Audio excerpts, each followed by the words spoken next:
Vamos ahora a escuchar a Patricia Iribarne, que como les decía, es licenciada en Biología Humana, ¿no?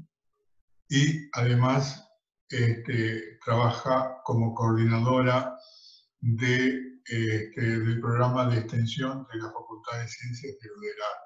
Así que, Patricia, te cedemos la palabra para que a partir de ahora hagas tu presentación. Gracias.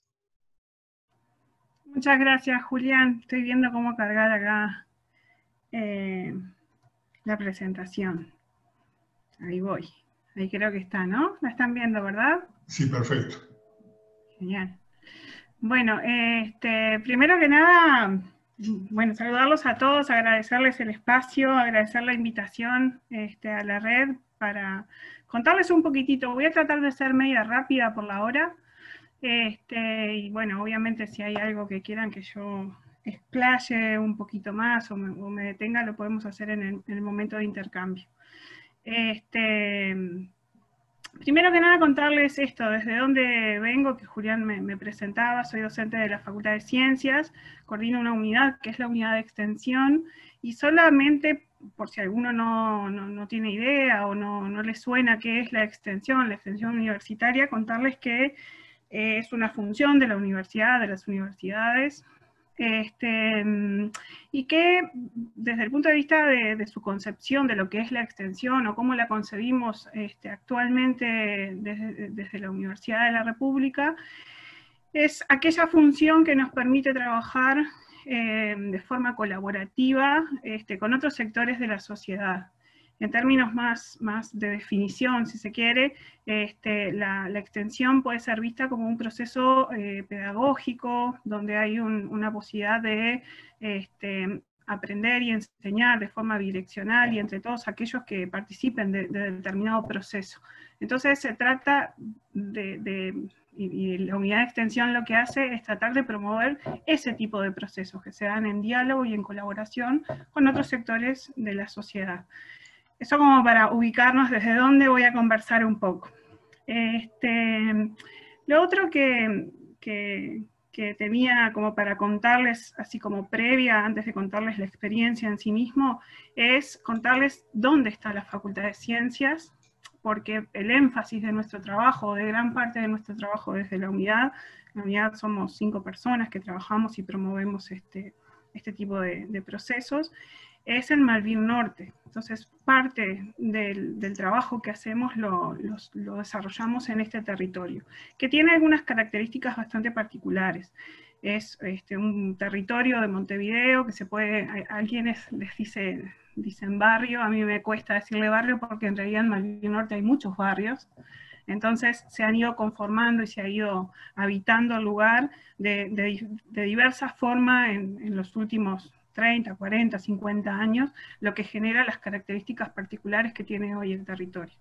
Pertenece al municipio E, para quienes no se dan mucha cuenta o no conocen Montevideo, o conocen poco, desde Avenida Italia hacia el norte de Avenida Italia, a la altura de Comercio y hasta la altura de lo que podría ser el Parque Rivera, hacia el norte, esa podría ser una forma, y hasta Camino Carrasco, de determinar algunos límites geográficos de esa zona. Aproximadamente, según el último censo de población en Uruguay, viven así más de 27.000 habitantes, en una zona que es relativamente pequeña, podremos definirlo como de 4 kilómetros cuadrados, y dentro de ese territorio hay una distribución bastante desigual, porque allí coexisten diferentes tipos de asentamientos humanos, o asentamientos en términos amplios, antropológicos, donde se pueden observar diferentes cooperativas de viviendas consolidadas, diferentes grandes complejos habitacionales como los Euskal Herrias, por ejemplo, o Malvin Alto, donde se concentra en muy poquitito espacio del territorio muchísima población, hay una altísima densidad de personas en esos lugares, pero también coexiste con unas zonas donde hay un entramado urbano más tradicional, amanzanado, con casas bajas, residenciales, Y también existen grandes espacios de terrenos baldíos aún, de hecho uno de los más grandes que tiene el territorio es de la propia universidad. O sea, si da el tiempo cuento, porque eso es generador de algunos problemas. Y también hay algunos asentamientos precarios. Hay todavía algunos, han habido muchos más, y en los últimos años se han regularizado algunos, quiere decir que se construyeron viviendas, y hablando de dignidad, más dignas, en el mismo lugar donde estaban los asentamientos precarios, y hay otros que son históricos de Montevideo, como es el caso de Isla de Gaspar, que recientemente terminó de ser realojado, quiere decir que las personas fueron mudadas a otras partes de Montevideo, algunas cercanas, otras un poquito más lejos, pero bueno, se distribuyeron en otras soluciones habitacionales. Eso es más o menos la característica muy general de lo que es el territorio, cruzado o atravesado por algunas características que tienen que ver con la historia de ese territorio. Hace unos 50, 60 años, esa zona era zona de quintas de los vascos, que se fue ocupando hace 50 o 60 años, era una zona de recreación de las afueras de Montevideo. Euskal Herria, yo iba con mi abuelo y Euskal Herria, que era vasco. Ahí va. Es que toda esa zona, la propia facultad tiene parte de la historia dentro de su propio predio. Nosotros conservamos un conjunto de árboles que son las tipas y un par de robles que eran de Guernica dentro de nuestro propio predio, ¿no? Hay mucha historia en esa zona, pero también tiene que ver, hay como otra historia que está vinculada a cómo se ha ido habitando y qué uso se le ha ido dando al suelo de esa zona. Por ejemplo, también hacia los años 70, fines de los 60, 70, 80, hay algunas partes de ese territorio que fueron canteras de piedra, que fueron picadas en los años 50 y usaba la piedra, que dejaron algunos hoyos que la Intendencia en su momento, estoy hablando de los años 70, por ahí 80, las usaron a esos hoyos como sitios de disposición final de residuos de Montevideo. Y eso generó parte de el tipo de asentamientos o de familias que se fueron asentando en esa zona. Por ejemplo, hay muchos clasificadores que llevan varias generaciones viviendo en esas zonas porque se fueron asentando en torno a lo que era su material de trabajo, por decirlo así. Entonces, bueno, ahí se fueron conformando diferentes tipos de características. Algunas otras crisis que han habido en los últimos años han empeorado o empobrecido a muchas personas. Algunos asentamientos fueron creciendo, y bueno, eso da, así en términos también muy generales, algunas de las características de la población y de las características socioeconómicas. Muchas familias, yo no traje números ahora porque era muy pesada sino la presentación, pero bueno, muchas familias de las que viven en esa zona tienen al menos una necesidad básica insatisfecha sin cubrir. Hay algunos trabajos hechos por la facultad también que muestran, y hay bastantes inequidades y diferencias, incluso, yo escuchaba a Leda más temprano, hay algunas zonas de Malvin Norte donde representa lo que Leda traía de poblaciones envejecidas y demás. Sin embargo, hay otras porciones del territorio donde la mayoría, la proporción más grande de personas son jóvenes y niños. Y justamente eso se ve, y niñas, eso se ve más bien en los asentamientos, y ahí es donde también hay muchísimas carencias materiales. Pero bueno, eso como a términos generales. Si alguien quiere alguna cosita más que pueda comentar de esto, me va preguntando. Entonces, desde la unidad de extensión traje algunos hitos para contarles de lo que ha sido estos últimos 4 años el trabajo de la unidad de extensión, donde empezamos a desarrollar algunas líneas de trabajo que este año, como que más allá del COVID y las dificultades que ha tenido el año, empezamos a ver materializados en procesos que nos parecen muy relevantes, o muy interesantes por lo menos, o muy potenciales. En el 2016 tuvimos un encuentro desde la unidad de extensión con unos educadores sociales del Centro de Formación para Jóvenes y Adultos que hay en Malvin Norte, que es el Centro 6, que depende de ANEP, CODICEN, donde tienen algunas propuestas para que adultos y jóvenes que no han terminado la primaria puedan cerrar ese primer ciclo y acreditar la primaria como para poder continuar estudios. Allí van personas jóvenes y algunos adultos incluso que no saben leer y escribir. Se da bastante, uno también a veces se puede asombrar encontrar personas que no saben leer y escribir, pero bueno, es una situación que se da. Entonces con los educadores sociales fuimos trabajando, ellos estaban así como muy preocupados por la situación de contaminación del territorio, los problemas con la basura, hay muchos problemas con los residuos en el barrio, y la idea era empezar a trabajar con esos jóvenes y adultos sobre la problemática. Entonces hicimos una serie de encuentros y de talleres a lo largo del año 2016, donde lo que propusimos fue definir aquello que es ese grupo de jóvenes y adultos entendían que era la mayor problemática ambiental en el territorio, como para continuar trabajando, ¿no? A través de estos talleres, la definición del problema, pongo énfasis en esto porque es lo que nos ha dado como el puntapié para trabajar o para hacer las cosas que hacemos actualmente, y fue como una construcción colectiva que fuimos haciendo con el barrio. Nosotros participamos de diferentes espacios interinstitucionales que existen en el territorio, entonces fue como una construcción que fuimos haciendo a lo largo del 2016, donde se definió que uno de los problemas más importantes del territorio estaba vinculado a la problemática de los residuos sólidos urbanos, con sus dimensiones, aspectos que tienen que ver con lo social, aspectos que tienen que ver con lo sanitario, con la gestión de los residuos, es como multidimensional, ¿no? Ese proceso durante 2016, algunos meses del 2017, nos llevó a plantearnos un proyecto que realizamos de forma interdisciplinaria con un grupo bastante grande un grupo numeroso, digamos, de investigadores y docentes de la universidad y estos educadores sociales que acabo de mencionar, donde nos propusimos, a través de una metodología bastante particular e interesante, y no me voy a detener ahora en eso, pero si quieren también les puedo contar, analizar de forma colectiva, y ahí están todos los que participaron en 2 grandes talleres que hicimos, son más de 60, 70 personas las que participaron y nos ayudaron a reflexionar y a analizar cuáles son las causas de los problemas de los residuos en Malvin Norte.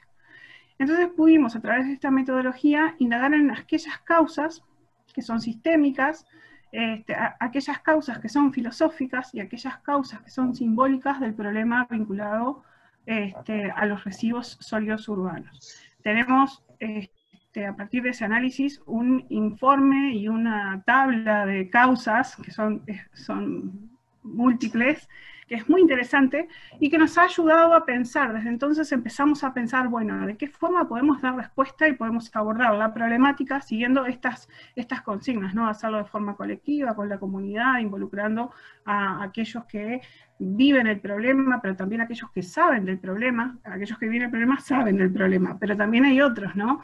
En la foto de arriba lo que vemos es un taller que hicimos que duró 4 horas con académicos de diferentes áreas vinculados con conocimiento de la problemática.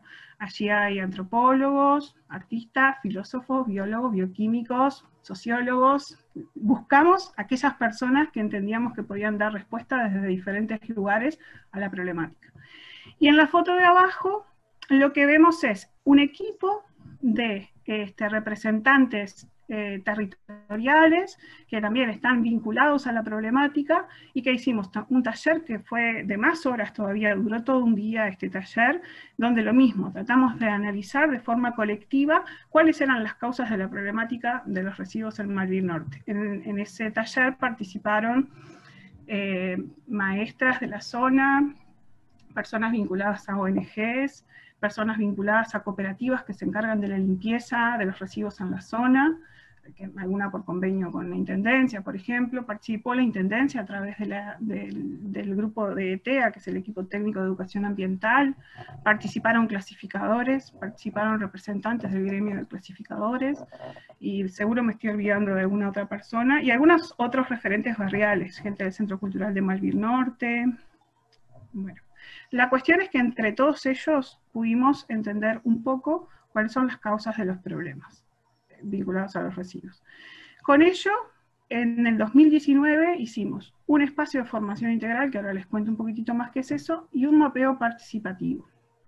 El espacio de formación integral es un tipo de cursos que hacemos en la universidad, donde lo que intentamos es eso, una formación integral del estudiante, donde se pueden articular funciones. Esa es la clave de este tipo de dispositivos. Son dispositivos pedagógicos que son interdisciplinarios y que pretenden articular la función de investigación con la función de enseñanza y con la función de extensión en un mismo proceso. Y lo que hicimos fue tratar de dar respuesta a algo de todo eso que había salido en ese análisis, también pensando junto con algunos vecinos qué hacer. En este eje lo que hicimos fue trabajar con también el Instituto Escuela Nacional de Bellas Artes, entonces fue una forma de integrar la ciencia y el arte, y lo que ustedes están viendo son imágenes de varias etapas, donde se definió un pedacito de ese gran terreno baldío que les dije que es de la Baudelaire, y que verán que como no se usa, no siempre está limpio, y es problemático para las zonas. Lo que hicimos fue una actividad, una acción artística, un proceso artístico que terminó en un picnic. Entonces el proceso era limpiar un pedacito de lugar que definimos de forma colectiva, nos llevó varios días poder limpiar eso. Juntamos los residuos, y ahora les muestro qué hicimos con los residuos que juntamos ese día, pero además invitamos al barrio a un picnic en ese espacio que habitualmente no se habita porque está problemático, pero invitamos a hacer un picnic una vez que lo limpiamos. En ese picnic hay varios estudiantes por ahí que son de la UTU, de Malvin Norte, algunos vecinos, y no pudieron llegar estudiantes del liceo, pero como se vieron movilizados por lo que estábamos haciendo, nos mandaron esos mensajes que ustedes ven en el fondo, eran mensajes de ambiente hechos cartelitos. Entonces, los residuos que juntamos en esta actividad, en otra actividad barrial que se dio un mes después más o menos, donde todo el barrio estaba involucrado en un proyecto que se venía gestando, se gestó durante varios meses, el barrio en colores se llamó. Nosotros seguimos con nuestra acción artística, y lo que hicimos fue separar en vivo los residuos, clasificarlos, las fotos que están, las 3 fotos que están hacia mi izquierda, no sé si ustedes lo están viendo a la izquierda, fuimos clasificando los residuos y no había el que no se paraba y charlaba y le contábamos. Entonces era una forma de sensibilizar, de que sacamos de un espacio, incluso limpiamos el lugar donde estábamos trabajando previamente, y fuimos clasificando y luego los llevamos a los lugares que correspondía llevar cada tipo de residuos. Y también hubo un espacio para pintar, hicimos un cartel, que después lo dejamos en ese lugar que hicimos el picnic, duró unos cuantos meses ese cartel, pero voló. Entonces esto fue como una forma de responder desde el punto de vista simbólico, que es uno de los niveles que nosotros analizamos, la problemática de los residuos. Con esos resultados del análisis en capas que les mencioné, también hicimos un mapeo participativo como forma de devolverle hicimos una actividad donde devolvimos los resultados a los representantes territoriales que participaron, pero los devolvimos de esta forma, pensando cuáles lugares se podían identificar como complejos, como complicados, porque hay basurales, porque son zonas de riesgo, pero también identificando de qué forma se podían transformar, o sea, ya empezando a pensar propuestas, soluciones, posibles transformaciones de esos espacios que son problemáticos. Y allí aparecían varias cosas. Entre esas varias cosas hay como una constante en el discurso al menos, o cuando hacemos este tipo de actividades, donde hay, bueno, se puede transformar en una huerta, o se puede transformar en un espacio de educación ambiental a través de la huerta, y la huerta siempre está en la vuelta, ¿no? Entonces esto fue lo que, hasta por acá tenemos resultados de ese mapeo que hicimos en 2019. Por otra parte, acá voy a empezar otro cuento que en un ratito se unen. La huerta en la Facultad de Ciencias tiene una larga historia, ¿no? Inicia en el 2002, yo escuchaba ahora a Amanda también, producto de la crisis de aquella época, se instala una huerta comunitaria en Facultad de Ciencias. En aquel momento impulsada por estudiantes, por egresados, por algunos vecinos, y funciona un tiempo. Después, esa etapa decae un poco, pero siempre hubo, capaz que antes del 2011 incluso, grupos de estudiantes, del centro de estudiantes de la facultad, que han mantenido la huerta o han mantenido proyectos asociados a la huerta en diálogo con alguna de las escuelas del barrio, en especial una de ellas que es una de las escuelas más vulneradas o con población más vulnerada, que queda casi que enfrente, y nosotros trabajamos mucho con esa escuela.